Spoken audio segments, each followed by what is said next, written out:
I could not make my mind up on this project if my life depended on it. I got my hands on the big red boots and I first tried to dye them, but that didn't work at all. They took no dye. And at this point, I was rushing around. I was a little frustrated, so I impulsively painted them blue. But then I realized I didn't really have a plan for the blue, so I painted them red. I painted the big red boots red. It made no sense. It wasted so much time. But what happened was I had a light bulb moment where I had a really good idea and I knew that that was what I had to do. And I was so mad at myself for not thinking of this in the first place. I don't know why this wasn't my first instinct. It should have been the first thing I did. It would have been way easier and it would have looked way better. The idea was to turn these boots into the shoes from Sonic. And the reason it made me so mad is because Sonic was my favorite character growing up. I've even designed Kizzos around the shoes that he wore. But what was done was already done, so I had to work around it. But the process itself was pretty easy. First, I removed the collar and converted the shoes into a low top. Then I grabbed a regular belt from Target. I cut that up, painted it white and gold, and then super glued it to the sides. And boom! Now I have a pair of Sonic's shoes. Their sake, I think this might be one of my favorite pieces ever. But I still wish these were my first idea and I didn't have to rush through them. They'd be way cleaner. But are these better or worse than the boots? Sure, Kool-Aid tastes great, but what will it do to a pair of Air Force Ones? I feel like I've been asking myself that question way too often lately. I had no idea how much I should use, so I just bought 3 cans of it, and I threw it all in there, and I crossed my fingers. I really didn't have high hopes for these at all. I didn't think the Kool-Aid would be able to stain shoes, but I took them out, and it worked. The purple saturated pretty well for being Kool-Aid, so I was really surprised with this. I also lightened up the check a little bit just to give it a little extra something, and this is what we have. The purple came out way deeper than I expected, and I love it. I also love that this page is just turning into me dipping Air Force Ones in random drinks, so give me more stuff to dip in. I don't drink coffee, but I do dip my Air Force Ones in it. I had no idea how much coffee to use, so I ended up just pouring the whole can in just to be safe. There was so much coffee in this pot that it felt like I was stirring cake batter. It was extremely thick, but it still ended up working. I threw my Air Force Ones in and I let them sit for a couple hours. They were covered in this dark coffee sludge, but it came off very satisfyingly with a little bit of water. Very rarely does a color come out exactly how I want it, and that's just what these did. They came out perfect. This bone, off-white, sail, eggshell, whatever color you want to call it, is the perfect base coat for the next thing I have planned for these. Here's how we run a $1 million company right out of our house. We had yet another sellout here at Kizzo. The 9-zip hoodies only took about 45 minutes to sell out, but that's the fun part. Now comes the not so fun part, logistics, packing up all the orders and sending them out. And this is how the process works. We print out all the order sheets along with all the shipping labels. I was in charge of fulfilling all the orders, so I would get the right size, make sure it's the right size, and then I'd fold it back up and send it to Zuki and David. They would grab the hoodie and then put it into a Kizzo bag, and then from there put it into another Kizzo poly bag. This is our shipping bag. Double protection, wrap it up, you can never be too safe. And that's really it. But as most of you know, these hoodies are not what made us a $1 million company. The sneakers are what did that, but we haven't been able to sell them for 9 months. That all changes, however, on January 27th. Our first drop back, and it's more limited than ever. Not because we wanted it that way, it's because we don't have money right now. But that's how we fulfill orders, and let me know who's copying on the 27th. Sometimes trusting the process isn't enough and you still end up with something ugly. I wanted to customize my canvas Kizzos before SneakerCon because I'm the shoe guy. I can't just have a plain pair of Kizzos, they have to be custom. And I had this idea to use all the colors that we would be using at the SneakerCon booth on my own shoes. Now in my head, it was going to be a nice gradient with smooth transitions between all the colors. I thought that once I washed these colors out that they would kind of blend together and make a nice transition, like I just said. This whole time, I was just trusting the process. I'm thinking it's going to look like crap until I wash it, and then it's gonna kind of all come together. That's what I was thinking the whole time that I was doing this. But I don't really think that's how it turned out. I'll let you guys decide, but in my opinion, these are a flop. Once I had all the colors on there, I used some black Angelus paint to fill in all the extra white spots because they kind of just looked awkward to me. And then I brought them to the sink thinking this was gonna pull everything together. The colors were gonna blend nice and smooth, and they didn't. So to top it all off, I threw some bleach splatter on the shoes just to kind of add some more texture. And I do kind of like how they came out, but it's not exactly what I was thinking. So let me know what you think about these. Did I destroy them, or are they kind of cool? I'm on a mission to cure myself using meat. So here's a quick little backstory. I've had ulcerative colitis since I was 14 years old. I also have 15 food allergies, including dairy and soy. I've been on medication for the past 10 years, but my health insurance didn't follow me down to Florida, and I didn't have any, so my prescription ran out. And without any medication, my symptoms got really bad really fast. And although I do have health insurance now, it's still gonna be some time before I see a doctor and get medication and allow the medication to work, so I figured it'd be the perfect time to try and heal myself. And I've heard a lot of people say that the the carnivore diet is a way to heal your gut, so I'm gonna give it a shot for the next month. I took a trip to Costco, I got a whole bunch of meat, and that was a cool $200. Bacon and eggs is what I have every day for breakfast. The eggs are, of course, cooked in the bacon fat because they taste way better that way. I follow that up with some steak or lamb or ground beef, whatever I have at the moment. So I'm gonna be posting video updates every couple days or every week. I'm not really sure yet, but I'm just gonna keep you guys updated on how I feel. Right now, I feel horrible. Going to the bathroom about 7-8 times a day, horrible cramps, it sucks. And also, keep your fingers crossed because I'm gonna try ghee even though I'm allergic to dairy, but I'll let you know how it goes.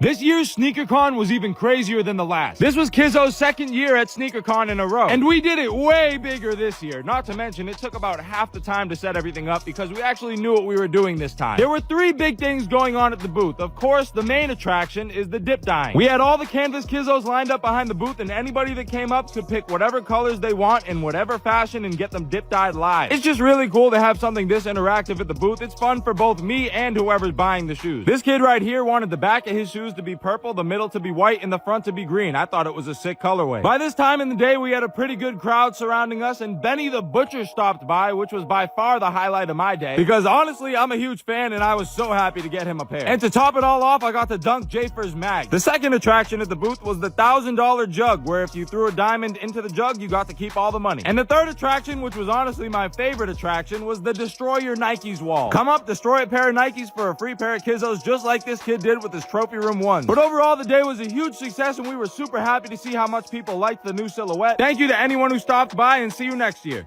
It's been almost a year since I've been able to use a pair of Kizzos in a video. But we finally have the new silhouette, and I have these canvas Kizzos that I have to do some experiments with. There's only 98 pairs of these in the world, and we're releasing them exclusively at SneakerCon this weekend in Fort Lauderdale. And just like last year, we're dip dyeing the shoes live there, so I had to 1, make sure the dye worked correctly as it should, and 2, we wanted to provide people with examples so they could pick the color they want. And I want to make it clear that these are test shoes. That's why they're messy. The ones you buy there won't be. And we're also going to let everybody choose the type of dye they get. Like this one is a top to bottom ombre, and then this one that you're about to see is a front to back ombre. So you can choose either one of those with any 2 colors you like, or you could just go the simple route and choose 1 color and make the whole shoe that, or you don't have to use any dye. You could just take the canvas shoes as they are. But whatever you end up choosing, the one thing I know for sure is nobody does it like Kizzo. We're the only ones doing something like this, and that's why Kizzo's the best. I really can't wait for Saturday, especially since this is the first sneaker we've dropped in almost a year. We're also going to have a lot of other crazy stuff at the booth, including a chance to win $1,000 cash. And if you can't make it, don't worry. There's more Kizzos dropping this month, but let me know who's gonna be there.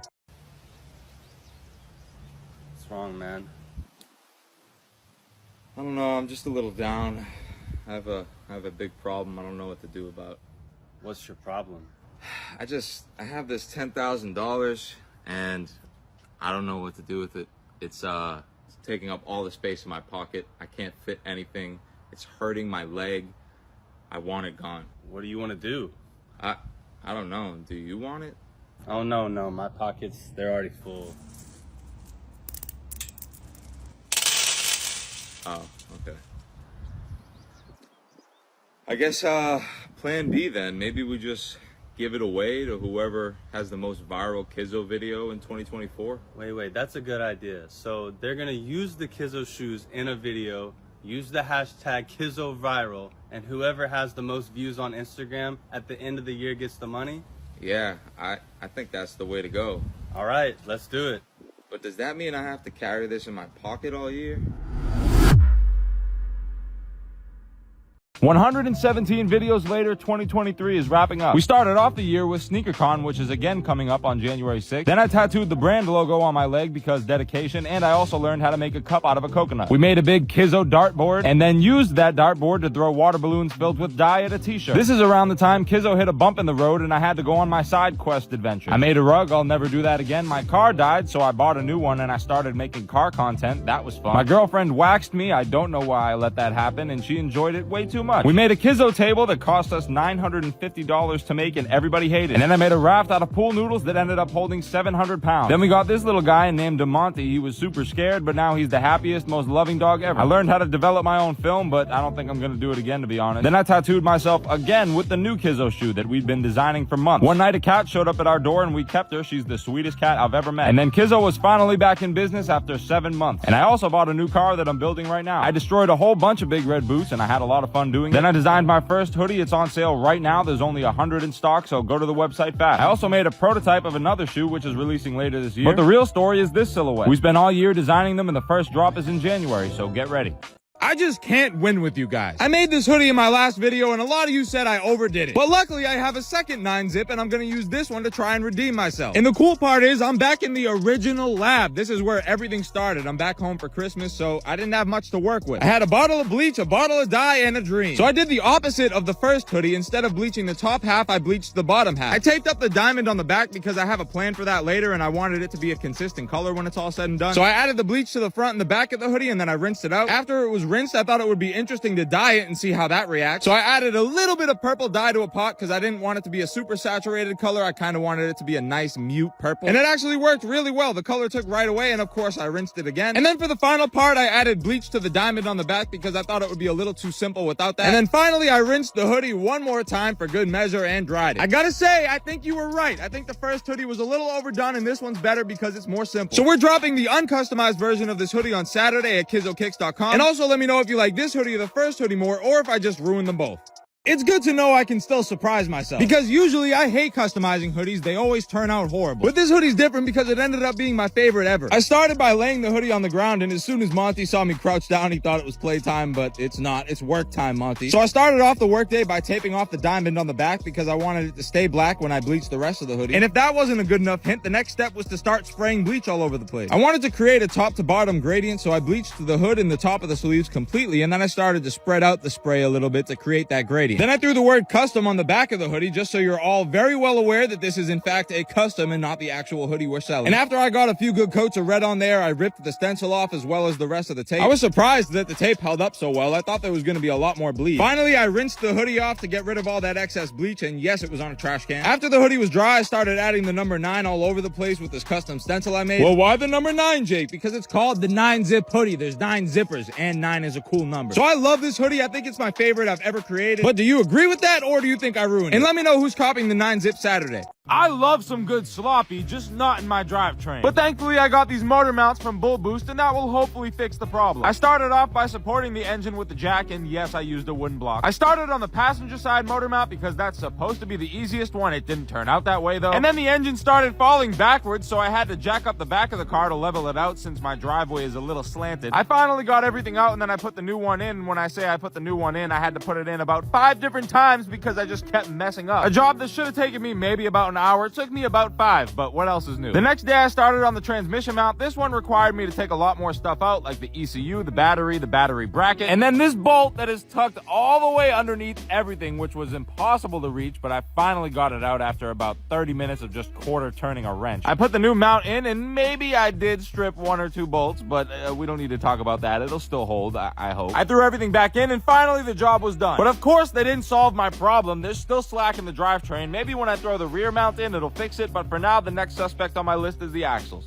Today I'm creating a new shoe, and I'll be sacrificing this Adidas to do so. We just finished creating our new shoe for Kizzo. This pair is releasing in January, but some people think it's a little too much. And I can agree because we meant for that shoe to stand out and be loud. They're statement pieces, but that's not for everybody, I get it. Sometimes you just need a shoe you can toss on to go to the grocery store or McDonald's or something. So that was my mission today, create a more simple silhouette for casual everyday wear. I traced out all of my patterns on some tape, and then I transferred that onto leather and I cut out all my pieces. Once I got all of those cut out, I started adding glue to the back of them and sticking them to the shoe. Now, if I really wanted to go all out on these, I would have had to get a sewing machine specially made for shoes, and I would have sewed all of these to the sneaker. I would have also layered the leather correctly, but I don't have the space in my house for that machine, nor do I want to spend the money on it to use it one time. So glue in 3rd grade level craftsmanship is fine for this prototype. After all the glue was dry, I started painting the leather with some Angelus, just so you could really differentiate between the layers and make it look a little better. I threw the laces back in the shoe and the prototype was done. I made this just to give myself an idea what they might look like, but I don't know if we should produce these. So let me know what you think of this silhouette. Should we start selling these alongside the other ones? For the past 7 months, all I've been doing is side quests. So here are some of my favorites from the last couple months. I picked up destroying Big Red Boots and I made the Sonic shoes. In fact, I like destroying them so much that I destroyed about 10 of them. And don't worry, I still got a few more to go. I also made the best pool noodle raft in the world. It was made of 150 pool noodles and held 700 pounds. Then we made a $900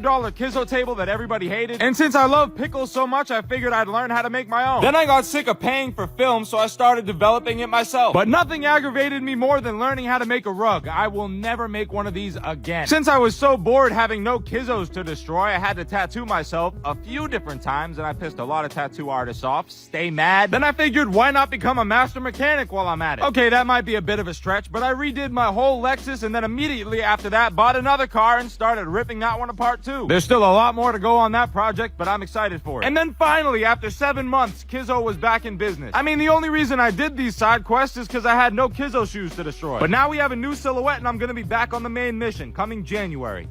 I wasn't gonna make these because I didn't think that I could. But then I got an idea, so today I'm making Shadow's shoes. I started by, of course, cutting off the top. I used a piece of tape to give myself a guideline for a nice smooth cut. I also discovered that you could rip the inner lining of the collar out for an even smoother cut. Then I started trying to cut the toe out of the boot. That wasn't working, so I brought out the big guns and that made quick work of it. But now I have a giant hole in the boot, so I used some tape to trace a template and then transferred that onto another big red boot to cut out a plug for the hole. After I had that piece cut out, I glued it onto the front of the shoe and closed the hole. Once the glue dried, I trimmed the excess to make it nice and flush. Then I started taping off the sections of the boot that I wanted to remain red. Then I painted the boot black and I painted the collar gold. After all that dried, I laid down some more tape and I painted the rest of it white. I removed all the tape and then started working on the second trickiest part of the whole shoe. Shadow has those little jet things on the bottom of his shoes, so I cored out a bunch of holes in the bottom of the boot and then I added empty cat food cans as the jets. Does it look the best? No, but I didn't know what else to use, so it worked. I added the collar and the most intricate big red boot that I've ever created was done. With the shape of these being different than the rest of the characters and the jets on the bottom, I didn't think that I'd be able to do it, but I did. I think these are my favorite yet, but let me know what you think.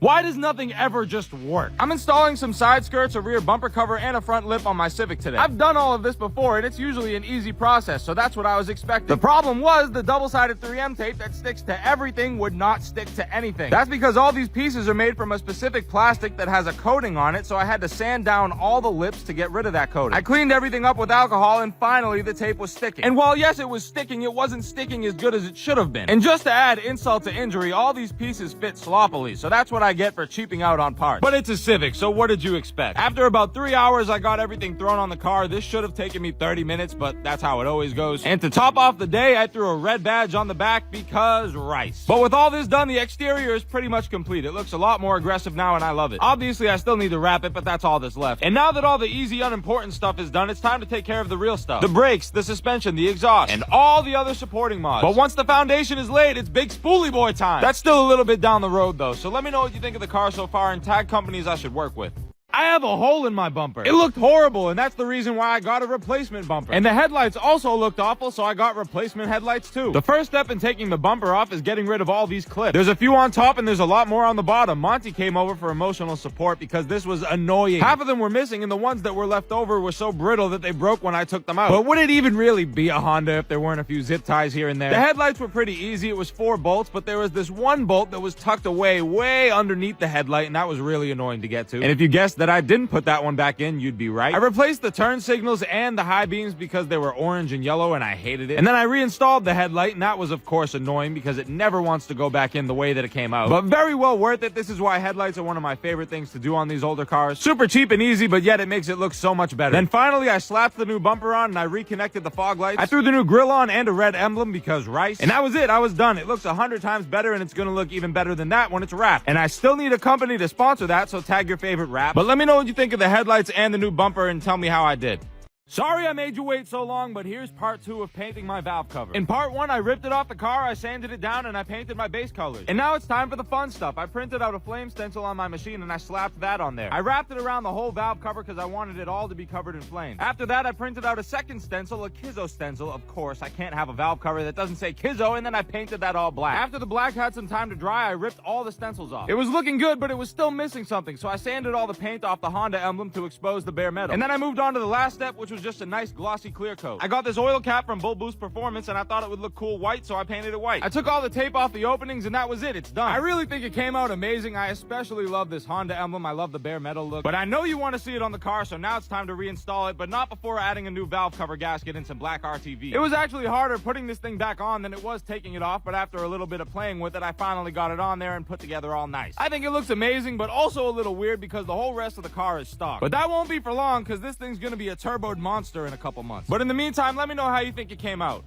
This was the scariest thing I've done to a car so far. Usually it's something simple like an oil change or playing with the suspension or the wheels. But today I have to take the valve cover off of the engine so I can paint it. And it's actually relatively so simple to take off. I'm starting to become a Honda fanboy more and more. So yes, it's simple, but it's still scary because the engine is literally wide open. One wrong move and the engine could be fried, toast, gone, dead. So it was nerve-wracking, but still we pushed forward. It only took about 30 minutes to get the valve cover off, and look at those beautiful cams. I used the Dawn dish soap to rinse it off, and I used a sanding block to scrape the grime off the surface. Then I sanded the whole thing down with a sanding block and this wire wheel, which made things so much easier. I should have got a good paint stripper, but I didn't. I thought acetone would do the trick. It did not. So after about 3 hours of sanding, I was ready for paint. I taped up all the holes because you don't want any paint inside your valve cover. And then I was ready to spray paint. I got engine enamel because regular spray paint would burn off. The valve cover gets too hot. I let the primer dry and then I started throwing my colors down. I wanted to do a red, orange, yellow gradient to create a flame. And I hate to do this to you. Part 2s are lame, but I have to. In part 2, I'm going to throw some stencils on there, finish up the design, and reinstall it back on the car. But let me know what you think of it so far.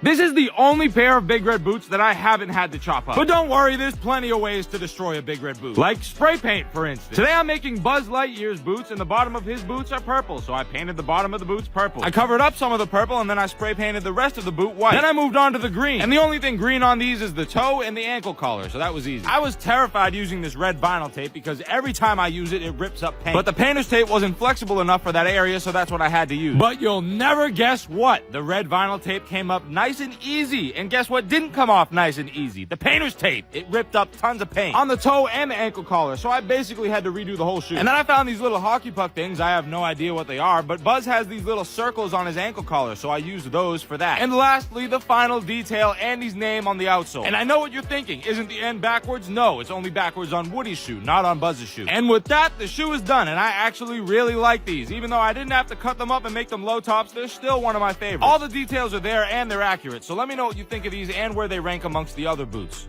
I bought the car you told me to get just like I said I would. There were a lot of different cars and a lot of different comments, but I ended up going with an 8th gen Civic. I can't believe I'm a Honda boy now. 122,000 miles and it's bone stock other than an air intake. It's a little rough around the edges right now, but it won't be when I'm done with it. And this little guy right here is the whole reason I got this car. The K20 is just so easy and cheap to make power on. I'm gonna be doing everything myself, so follow along to see the Civic go from bone stock to an absolute monster. But before any of that, the Lexus needs an oil change. It was too low for me to get it up on the ramp, so I had to use bricks to lift it up a little bit. And there was barely any space underneath the car, but I made it work. And by the way, this is the first time I've ever done an oil change by myself. And that goes for everything that I do with my cars. I watch one YouTube video and then I go for it. A lot of you assume that I'm some like master mechanic and I know what I'm doing, but no, if I can do it, anybody can do it, and that's what I'm trying to prove. I threw a new O-ring and filter on, I threw a new crush washer on the drain plug, and I tightened both of those back up. Then I filled her back up. My girlfriend helped me, super helpful. And with that, the oil change is done. Hopefully I didn't blow up the car. And by the way, I need sponsors for this Civic build, so any companies you want to see me work with, tag them. But let me know what you think. Did I make a good choice? The only thing dumber than tattooing yourself at home is tattooing your finger at home. Never mind the palm side of your finger. But I'm gonna do it anyway because I was never the brightest in the first place. Now let me explain the meaning here, because I wouldn't just put a tattoo in a spot like this that doesn't mean something. About 2 years ago, I tattooed 333 on my finger because me, my dad, and his dad are all named John Polino, and we were all born on the 3rd of a month. Yes, my legal name is John for anybody that didn't know, but that's the reason I have 3 3s on my finger. And then I added the 1-4 today because my grandfather on my mom's side, every time he texts me or writes me a letter, anything like that, he signs it 143 with a heart. And that's why I love these tattoos. 1, they have good meaning, and 2, it's a unique spot. Not many people have tattoos on the palm side of their hand. And even though there's a 99% chance that I'm gonna have to redo this, I still love it. But what do you think? Would you get a tattoo on the inside of your hand? I missed Kizzo, but I definitely didn't miss this. This is the first time we've sold something here at Kizzo since May. And we didn't even drop shoes this time. We did clothes. We're trying to diversify ourselves here at Kizzo. We don't want to just be a one-trick pony. So this time we did 2 hoodies, pants, and a ring. But don't you worry, your sweet little head. Shoes are coming back very soon. I've seen a lot of people asking, and the answer is hopefully January. It should be January if all goes well. And this hoodie Zuki's wearing is a puff print clouds hoodie that we should be dropping in February and may or may not have a shoe to go with it. It's a secret. I can't tell you yet. But anyway, this is our first time packing up clothes, and it was actually a lot easier than packing up shoes. I was grabbing the orders, I was putting them in bags, Zuki was quality checking them and putting them in bags, and then we'd hand them over to David, who'd put them in a custom Kizzo poly bag. And what a sight for sore eyes. Brian, the UPS guy, is back to pick up our orders. I was so happy to see him. These were also way easier to load up into the truck than the shoes. We of course gave him a hoodie, some pants, and a ring just for helping us out. But that's it for this drop. The next drop is in December, and it's gonna go crazy. But head to the website to grab what's left in stock. You would not believe the amount of money I spent on this video. 7 bottles of Clase Azul and a pair of Big Red boots. I'm kidding, I bought the tops on eBay. I would never drink that cheap stuff. I only like real tequila, but I did buy the boots for $3.75. And all that just to make Jorgen von Strangle's boots from the Fairly Odd Parents. The toughest part about making these was figuring out how to get the Clase Azul tops to stay on the boot. So I screwed into the boot, and then I attached a screw to the Clase Azul tops, and I shoved that through the hole. Giggity. But the first 3 on the bottom were easy. I only used tape on those ones, but the ones around the collar were a little harder. I had to remove the corks, and then I had to super glue the screw to the Clase Azul top. I wish I did all of them like that because the super glue held on way better than the tape, but I'm already done, so it doesn't matter. His boots also have this kind of gray rectangle where the laces go, so I spray painted that on there. And then I used a drill bit to drill some pilot holes into the boot to stick the laces into. I cut up a pair of regular shoelaces and then I shoved them in there with a pair of little scissors, which surprisingly worked way better than I thought it would. I thought it was going to be a big struggle trying to get these laces in, but it was pretty easy. These are definitely one of my favorites. I love the Clase Azul tops. I think they were the perfect match for those metal studs he has on his boot. The only problem is they're not very wearable, but let me know what you think of them.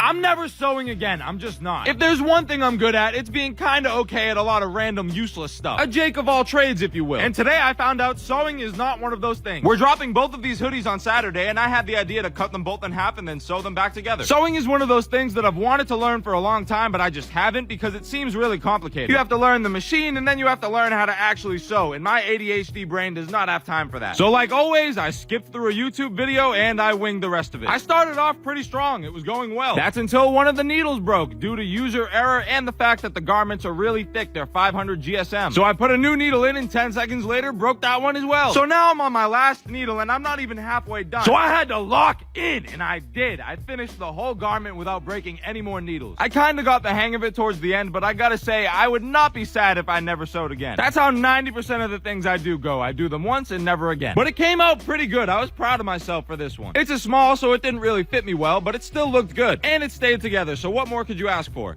Maybe I'm just stupid, because so many of you think that these boots are from Temu. What do you think, I'm some type of fraud? I would never use anything fake in my videos. But honestly, that probably makes me stupid, because I spend about $300 on each pair of these. In this pair, I'm turning into Goku's shoes. I went too heavy on the paint by accident, then I did it on purpose because I got aggravated. So I had to acetone the whole shoe and start all over, but that wasn't really a big deal. These shoes are just blue with yellow lines, so once I had the yellow down, I got some tape and I made it less sticky by sticking it to my clothes first. It just prevents the tape from ripping up the paint, which has happened to me many times, and is probably the most frustrating thing in the world. I then spray painted the rest of the shoe blue, and I wore a mask today as if that's gonna save my lungs from the years of spray painting without one. And really the only interesting thing about Goku's shoes is the rope that he has tied around it, so I got some big old rope that usually is used for rope laces. I dyed it red and tied that around the shoe. And you probably noticed these boots, unlike all the other ones, are high top. And they don't have the rounded collar. That's because Goku's shoes don't have either one of those. I was trying to keep it as accurate as I could. Now, I think these came out really clean. Not better than the Sonic shoes, but still up there as one of my favorites. So let me know where these rank for you, and also, do you think Dragon Ball Z is overrated?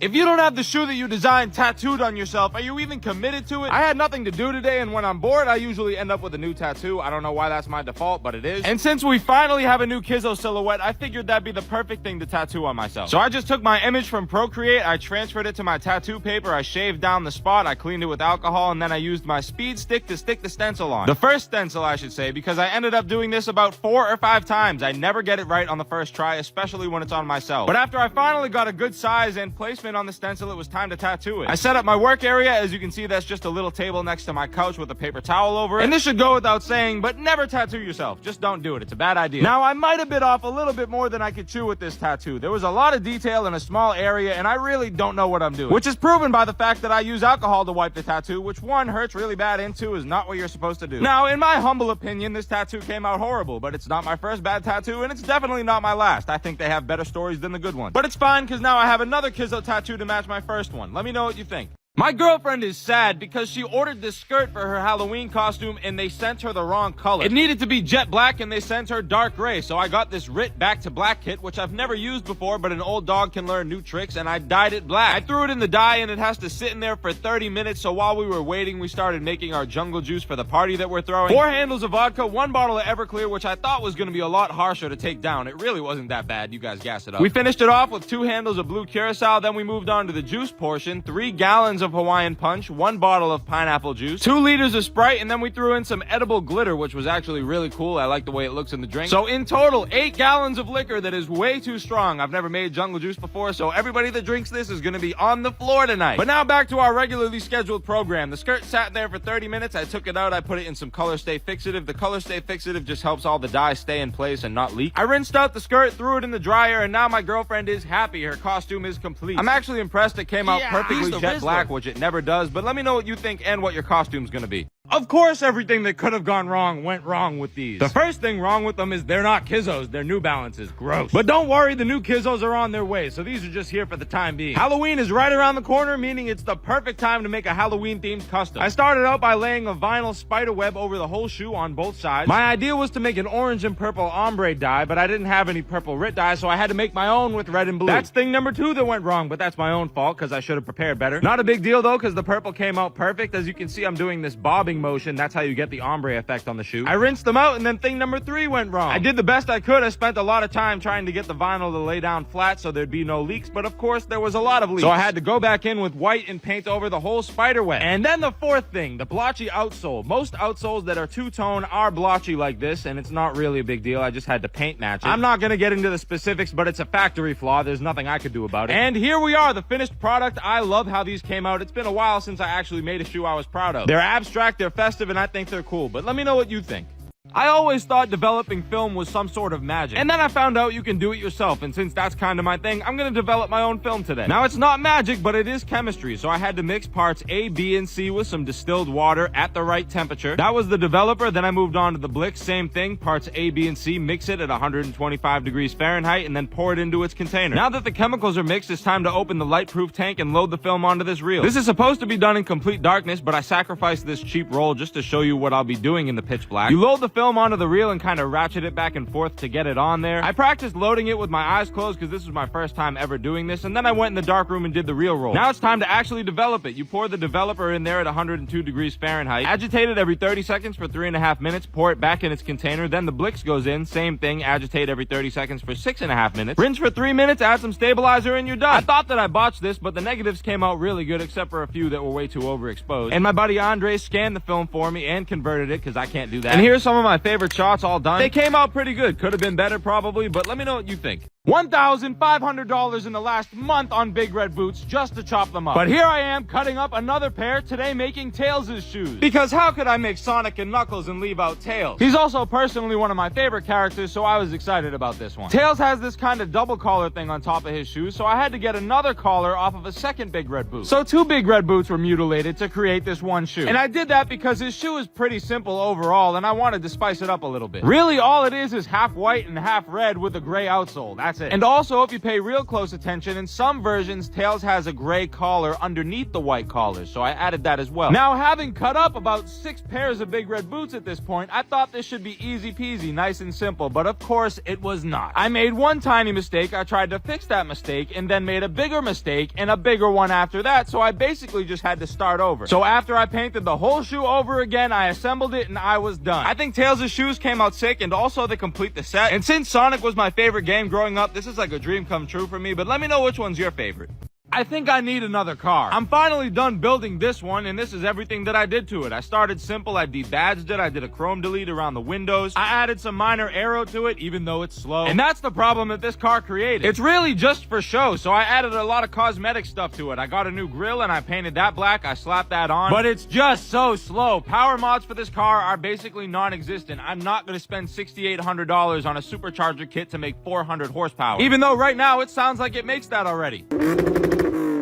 So after I threw the new wheels and the coilovers on, the car was pretty much done. There's nothing else I can do to it. Before this car, I had a pretty quick little Audi. Full bolt-on E85 upgraded turbo. It was really fun, and I thought that I'd be okay with just having a car that looks and sounds cool. But it turns out that I lied to myself, and even though it's really satisfying to watch the car go from this to this, I need something a little more fun, and plus I really liked making car videos. So I have an idea. Name some cars under $5,000 that you want to see me build, with the only goal being to go fast. In the top comment, maybe I'll buy it and build it, but let me know what you think of this build. Today I'm installing coilovers to fix this monster truck gap I have on my car. I started with the front passenger side, I took everything apart, and after a very long time and a lot of problem solving, I finally got the front strut out. I threw the new coilover in, and yes, that's duct tape holding up the assembly. I put Humpty Dumpty back together again, and this front side took me 2 hours, but the other front side took me 30 minutes. That's the power of actually knowing what you're doing and not using guesswork, which is what I did on the first side. Then it was time to move to the rears, which is a divorce setup just like my parents. This side caused me more problems than anything else in the whole day. I had to rip the liner out my trunk to get access to the top of the strut, but finally I got that and the old spring out. I put the new ones in and put everything back together, but not without stripping one of the bolts first. Luckily, I found one that looked enough like it at Home Depot to save the day. So 8 hours and a horrible sunburn later, I was done. I came back a few days later, this time with a long sleeve to adjust the ride height. I loosened the lower lock nut, I spun the coil over to where it needed to be, I measured to make sure, and then I tightened everything back down. Then I moved to the rears, which again gave me problems because I had to take everything out all over again just to get access to these nuts. But I finally got them adjusted and put everything back together. I got my suspension and wheels from Fitment Industries. They made the whole process really easy, fast shipping. And thanks to them, my car is finally done, and I love how it came out. I think the fitment is perfect, but let me know what you think. These might have actually passed the Sonic shoes as my favorites, and they're also the most complicated character shoe that I've done so far. Today I'm creating Knuckles shoes. I couldn't do Sonic and leave out Knuckles. There's more of a design to his shoes, and there was also a big roadblock that I had to get through. The first step is to cut up the shoe per usual. Second, I had to make this yellow stripe that goes across the whole shoe and also paint the collar green. After the yellow and the green were laid down and had time to dry, I had to make the sole gray. A lot easier said than done. This is already about 3 hours of work put into 30 seconds. Then the roadblock came. If you know Knuckles, you know he has this metal plate looking thing on the front of his shoe, so I had to figure out how to make that. First, I cut it out of styrofoam. That was too porous. Then I tried to add tin foil around it to smooth it out, but that was still a little too wrinkly, so I finally made this cardboard case kind of thing to put around it. I cut out all the corners, and then I glued it to the block that I made out of styrofoam. Then I painted it silver so that it would look like it's made of metal. Then it was time to assemble everything. First, the green collar, and then I drilled 6 2.5-inch bolts into the shoe to finish it off. And that's why these are my favorite. They came out perfect, they're extremely accurate, and they also took some creativity to make. But let me know which ones you like more.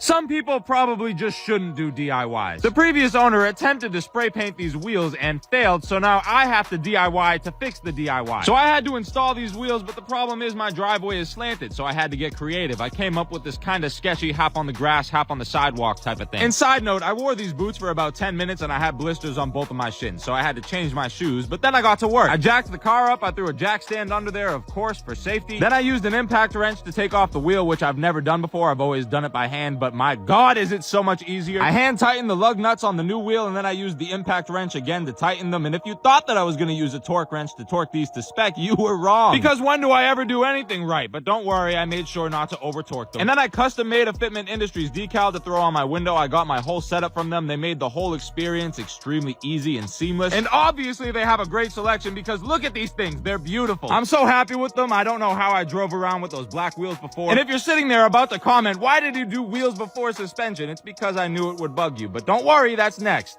I miss making you all mad on purpose, and there's no better way to do that than to add rope laces to shoes. But this time I'm using the thickest rope I could find. For reference, the ones on the right are what you're used to seeing. I realized that I never really pushed the envelope with these rope laces. I stopped at 8 millimeters. I thought that was a good look, and I didn't go any further. But these ropes that I have today are 15 millimeter. They're giant, like comically big. And to be completely honest, I had no clue if I was actually going to be able to get these in the shoes without just completely ruining them. So I used my leather puncher. I made some big holes in the shoes, and I also wanted the laces to be black, so I dyed them black using RIT dye. Then I quickly realized that I needed a bigger pot, so I moved to a bigger pot, and I made the laces black. Really simple. I needed them to dry kind of quickly, so I spun them around a bunch of times. I threw them in the dryer, and now it's time to lace up the shoes, if we can. It was a workout to get these through the holes, but I eventually did. I cut them to size, and then I added duct tape to the tips to hold them together because there was nothing else big enough. And lastly, I dyed the stars black because the yellow just looked like trash. And now we have it, the biggest rope laces I've ever done. Is this the limit? I don't know. So let me know what you think. Do you like these? And also, is there anybody that could actually pull these off? This is now the third pair of big red boots that I'm chopping up. And this time I'm using something that I've never used before, so let's keep our fingers crossed. This is the second pair for pink sweats, and this pair is all pink. Makes sense, right? I don't even know if you could call these ones Sonic shoes, but they're just low-top big red boots, I guess. And this is the stuff that I've never used before. It's marketed as a leather dye, but I think it's more of a paint. You have to mix these two solutions together and then use a sponge to apply it to the surface of whatever you're trying to dye. The first coat, as you can see, came out really patchy, and so did the second, third, fourth, and 5th coat, so as you could probably guess, I was nervous through the whole process. However, I just kept moving along, hoping that it would eventually pull itself together. I painted the collars white and started assembling the boots. Pink Sweats told me for this pair that he didn't want the belts on the front. Instead, he wanted real men wear pink to go across the 2 boots. I thought it was a good call, and so did 8th grade Jake. And the last step was to tape the bottom of the boots up and add the white stripe to the sole. In the end, I was able to finesse the dye enough to pull these together, and they came out amazing. And not only that, but I think this dye is gonna hold up just fine, and you're usually not able to say that when painting rubber. But let me know what you think. These are the original Sonic shoes. My neighbors like me and my car is too quiet, but I have something that'll change both of those. I bought a muffler delete online, and now it's time to install them. Definitely a little sketchy on a slanted driveway like this, but I thought it would be fine with these ramps, so I backed my car up onto them and started unbolting stuff. Super easy, there's only 4 bolts in total holding the mufflers in. The hard part was getting it off of the rubber hangers. I don't know why, but they would not budge. I eventually did get them off, but it took some time and effort. And just look at the size of these things. No wonder why the car was so quiet. Once I got the mufflers off, it was time to install the new pipes. This was a lot quicker because it's easier to put something through these rubber hangers than to take something out of them. Originally, I was going to buy $800 mufflers and a $1,200 mid pipe. So instead of spending $2,000, I spent $200 on this Axleback system, but the only problem was it was still a little too quiet, so I brought it to G Exhaust. Monty came with me and they threw in some high flow resonators for me. Now I think it sounds perfect. Take a listen to the before. Disgusting, I know, but now take a listen to the after. 10 times better and not too bad for a V6, but let me know what you think. I'm making another pair of Sonic shoes, but this time I'm doing it right. And this pair is for Pink Sweats, because he saw the first video I made and he asked me for a pair. Of course I said yes, and I started making them immediately. I remembered it being a really easy process, but what I forgot to account for was the fact that I didn't care how the other ones turned out, so they were kinda messy. These ones I did care about. So I wanted them to be perfect, but nothing is ever perfect, especially when I'm the one making it, so that was hard to deal with. Every little blemish I made, all the little mistakes had to be fixed, and they had to be fixed correctly, so it took a lot longer than the first pair did, but I got it right. Also, the first time I did this, I only did 1 shoe out of the pair. This time I did a full pair, and it took triple, quadruple the time because I wanted them to be perfect, like I just mentioned. So I got everything cut up, and I started gluing the collar and the belt down. I used a different type of glue this time so they'd be a little bit more durable. I had to use tape to hold it in place while it dried. And after I did all my touch-ups, I made everything look nice and clean. That was it. These were done. And they were done right. This pair came out 10 times better than the first pair. Not perfect, but no smudges or glue marks, anything like that. Let me know what you think of them, though. Would you rock these? What is it, 2005? No, it's not, but DC shoes still exist, which was actually a little surprising to me. When I was younger, I strictly wore DC shoes, and before you ask, no, I didn't skate, but my older cousins did, and I wanted to be cool like them, so that's why I wore them. Well, I shouldn't say that I didn't skate. I tried, but I was a spineless, doughy little kid, and I was scared after I fell one time, so wasn't for me. But anyway, I hadn't seen a pair of these in years, and maybe I just wasn't looking hard enough, but I forgot they existed, and then one day I was like, do these still exist? I looked them up, and of course they still do. You can buy them on Amazon. So of course I bought a pair. They're only like 50 bucks. I just wanted them to reminisce a little bit. And I don't know why you don't see them more. I still think it's a pretty cool shoe. They were just sitting in my closet, but since I've run out of side quests and I needed a video, these got grabbed so that I could customize them. So first I dyed them purple with Rit dye, then I drew these stars on there and I had the wrong type of marker, so that looked bad. I tried to add some dimensions and that just looked muddy, but if you squint a little bit, they kind of look cool. And since we're reminiscing for old time's sake, I think I'm gonna throw some rope laces in these, but let me know what you think, and RIP Ken Block. My girlfriend is an absolute nerd when it comes to Harry Potter. She has all types of Lego sets and this Hedwig wax warmer. She loves it. And she came across this video on TikTok where this creator was making these custom-made Hagrid's Pumpkin Farm sweatshirts. Of course, she wanted to buy it, but I was like, no, I can make that. It'll be so easy. But of course, I did not think it through. I didn't have any of the supplies that I needed to make this, so I ended up spending about $80 on this sweatshirt. I could have bought it for $40. But it's okay, because it's made with love. It's better now. I changed the design up a little bit. I used a different font, different pumpkins, just little tweaks so that it's not a carbon copy of the original. I made the design on my iPad. I bought all the HTV for it. I used my Cricut, which has seen much better days, to cut it. I also free-handed the stems of the pumpkins just so they'd be brown because I thought that would look better. I used a regular old iron to iron on the designs. I used to have a heat press back in Boston and that was much easier, but I left that there when I moved, so this is all that I had. The final step was to put the vines and leaves on. I made those green because I thought that would look best. I'm very happy with the final product, and so is my girlfriend. The original creator will be tagged in case you want to buy these, but let me know what you think of mine. The build continues, and this time I'm taking care of these ugly orange turn signals. I did this while I had the bumper off to put the grill on, so it was really easy access. Only 3 bolts to get the headlight out, and it was a twist and pull to get the turn signal out. It was super easy. This whole process took me maybe 20 minutes. All I did was replace that ugly orange bulb with a clear one, and it looks 10 times better. I do want to take those orange reflectors out too, but I think I'd have to take the lens off for that, so I don't think I'm gonna do it. I reinstalled the headlights, and now it's time to work on the front lip, which will probably be the last strictly cosmetic mod I do, and it looked really good and fit really well considering it's an eBay special. I used tape to hold the lip in place, and I had to take the bumper off again because I didn't have enough clearance to get my drill under there, and I didn't want to jack it up. It was just easier to take the bumper off again. I secured the lip and the job was done. Now all we need is wheels, suspension, and exhaust, and those are already on their way. And that'll pretty much finish the build. It'll look good, it'll sound good, but no power mods because these cars just don't make power. For about 10 grand, I could get a supercharger kit to add about 100 horsepower, but that's a downpipe and an email for Euro cars, so definitely not worth it. Let me know what you think of this build so far though.